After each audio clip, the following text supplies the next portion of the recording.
En este mes, lamentablemente, el panorama internacional ha tenido varios focos agitados en el continente. Pero veamos a grandes rasgos qué es lo que está pasando en algunos países de la región.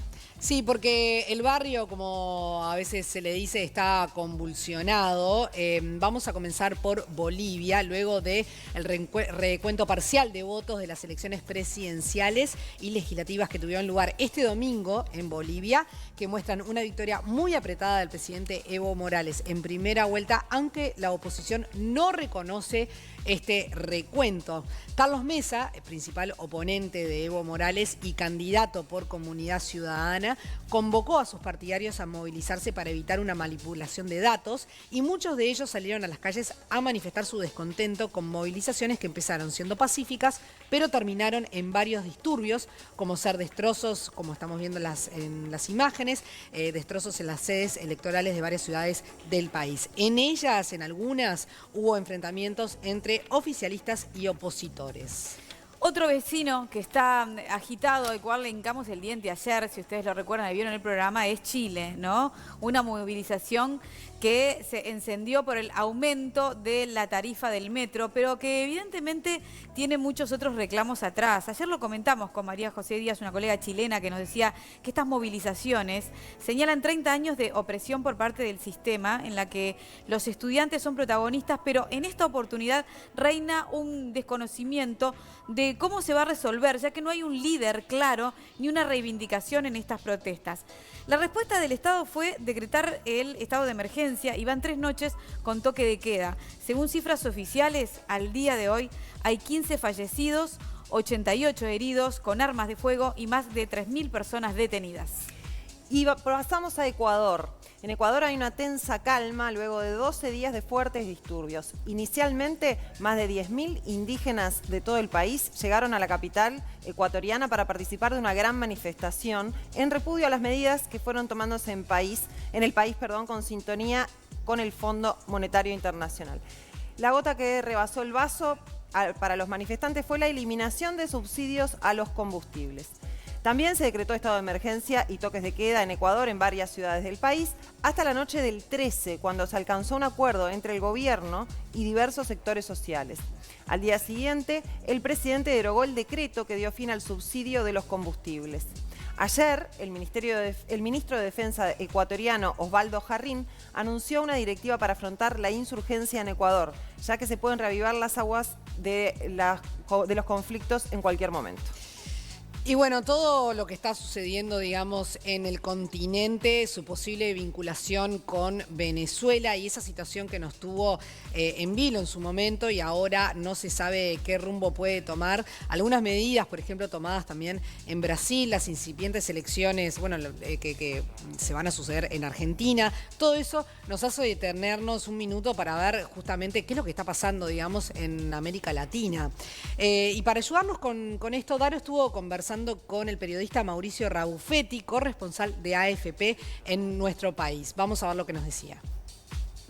Muchas gracias primero que nada por recibirnos y por estos minutitos.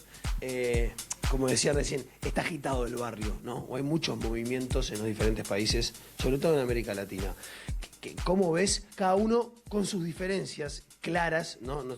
Tanto de fondo como en los hechos también y en las acciones, ¿no? Sí, la verdad que estamos pasando un periodo de bastante convulsión en América Latina por diferentes razones, ¿no? Tenemos el caso chileno, en donde hubo un estallido social a raíz del aumento del precio de lo que serían nuestros boletos, el aumento del precio del boleto del metro, pero que esconde una situación, si se quiere, de inequidad, según la mayor parte de los analistas que han ido un poquito más allá de los propios hechos, con una represión de las manifestaciones que ha dejado una situación de gran tensión en un país con buen crecimiento económico, además, ¿no?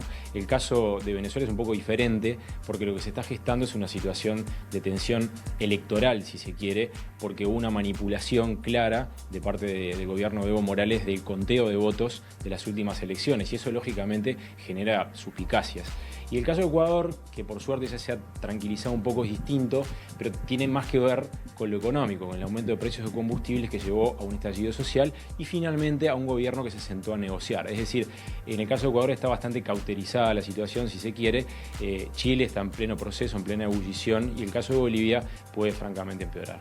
¿Cómo ves la evolución de estos problemas pensando en lo que pasa alrededor también? En Venezuela, en las elecciones en Argentina, en Colombia como vecino venezolano que también ha tenido movilizaciones.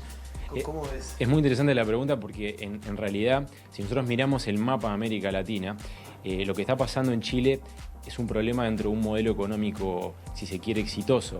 Lo que está pasando en Ecuador, después de algunos años de cierta estabilidad, es un problema para un país que había logrado cierta calma institucional.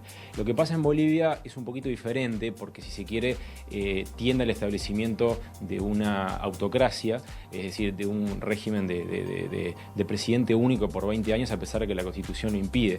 ¿Qué es lo que pasa? Siguiendo el eje de tu razonamiento, en Argentina se va a instalar probablemente un gobierno que va a ser favorable a Evo Morales y favorable a Caracas, a Venezuela.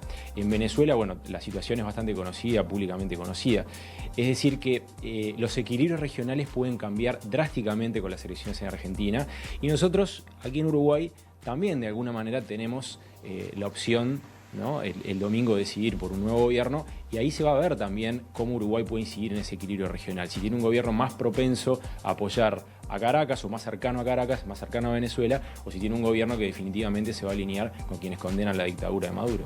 ¿Cómo ves el trabajo de los periodistas en muchos de estos lugares en donde es compleja la estadía en la calle, en donde es compleja la interacción con los movimientos? Mira, como alguien que ha estado cubriendo ese tipo de manifestaciones, te puedo decir que el trabajo es sumamente complicado, pero los periodistas vamos hacia el lugar del que todos salen. Ese es nuestro trabajo. Entonces, en definitiva, por más complicado que sea, lo hacemos porque queremos, nadie nos pide que estemos allí. Es un servicio, y más allá de las complicaciones, en los países donde hay democracia, ¿no? Ni que hablar en los países donde hay dictadura, como el caso de Venezuela, donde trabajar es realmente muy complicado porque hay otros problemas diferentes. En el caso de manifestaciones hay que tomar los recaudos correspondientes y hay que estar siempre para informar a la gente. Pensando para adelante, te hago la última, pensando para adelante y bueno, también pensando en nuestras elecciones, ¿no? Y en lo que tiene que ver con Argentina.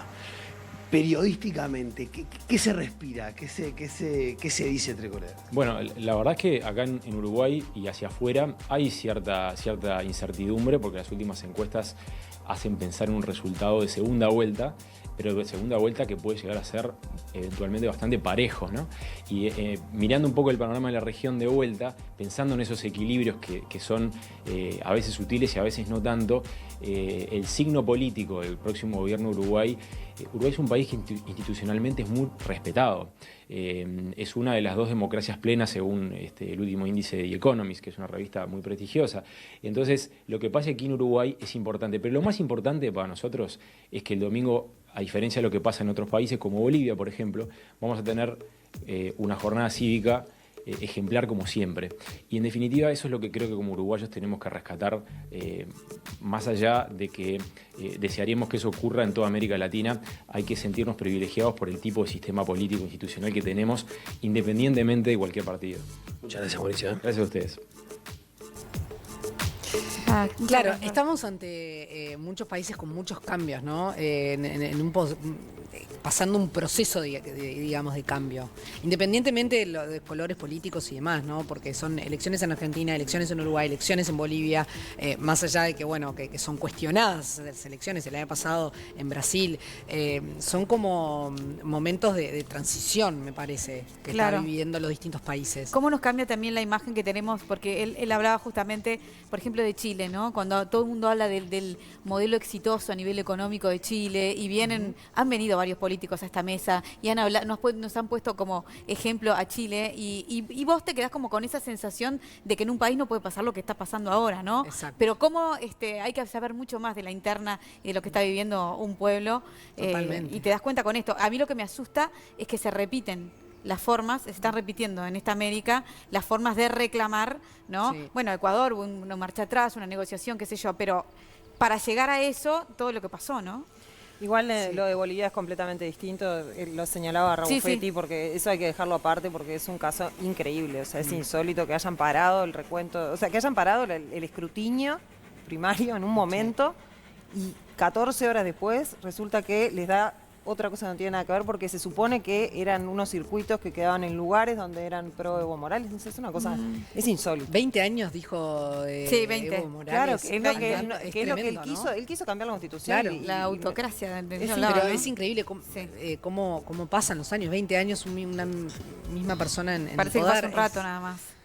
Que irrumpía él como Sí, figura, ¿se sí, acuerdan? Totalmente. Sí. Totalmente. Está un poco fuerte, pero bueno. Sí. No sé. Esa parte es como distinta, ¿no? Bolivia es sí. como distinto. Me Sí, parece, sí, me da sí. como una sensación de que viene por otro lado, ¿no?